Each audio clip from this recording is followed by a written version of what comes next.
அண்டம் முழுதும் ஒன்றினுள் அடக்கம்.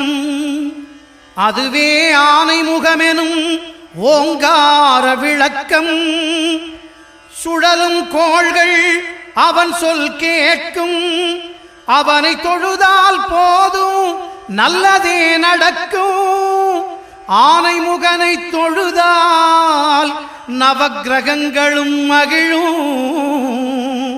நல்லதே நடக்கும், நல்லதே நடக்கும்.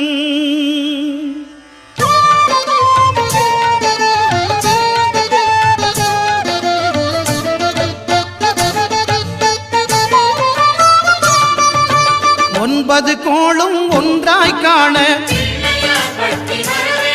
அங்கு கற்பகம் என்னும் கடவுளின் மெய்யில். ஒன்பது கோளும் ஒன்றாய் காண